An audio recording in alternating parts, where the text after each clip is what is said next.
بسم اللہ الرحمن الرحیم صلی اللہ تعالی علیہ وسلم۔ ایک ایسی تسبیح کے بارے میں سماعت کریں، اگر اس تسبیح کو رزق اور دولت والی تسبیح کہا جائے تو یہ بعید نہیں ہوگا۔ فی زمانہ تقریباً ہر ایک انسان رزق کی تنگی کے حوالے سے، رزق کی بے برکتی کے حوالے سے پریشان نظر آتا ہے، تو اس کے حوالے سے ایک یہ تسبیح ہے، وظیفہ ہے، آپ سماعت کریں اور مستقل بنیادوں پر آپ اس کو پڑھیں۔ انشاءاللہ الکریم رب کائنات آپ کی دولت، پیسے، رزق میں اضافہ فرمائے گا اور برکت بھی فرمائے گا۔ ایک صحابی نبی پاک علیہ الصلوۃ والسلام کے پاک دربار میں حاضر ہوئے۔ انہوں نے عرض کیا، یا رسول اللہ صلی اللہ علیہ وسلم، دنیا نے مجھ سے منہ موڑ لیا ہے، پھیر لیا ہے۔ تو آقا کریم علیہ الصلوۃ والسلام نے فرمایا، آپ کو جو فرشتوں کی تسبیح ہے، تسبیح الملائکہ، وہ آپ کو یاد نہیں ہے، جس کے ذریعے سے رزق دیا جاتا ہے، آپ اس کو پڑھیں۔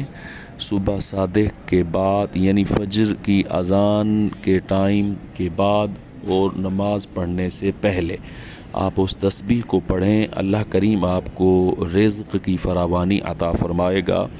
تو وہ تسبیح ہے، سبحان اللہ و بحمدہ، سبحان اللہ العظیم و بحمدہ استغفر اللہ۔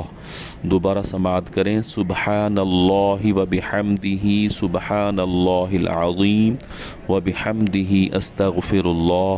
تو نبی پاک علیہ الصلوۃ والسلام نے فرمایا، یہ فرشتوں کی تسبیح ہے اور اسی کے ذریعے مخلوق کو رزق دیا جاتا ہے۔ فجر کی نماز پڑھنے سے پہلے آپ یہ تسبیح پڑھیں۔ اس صحابی کے واسطے سے نبی پاک علیہ الصلوۃ والسلام نے اپنی ساری امت کو یہ درس دیا، بتایا کہ یہ تسبیح آپ پڑھیں گے تو آپ کی رزق میں برکت رہے گی۔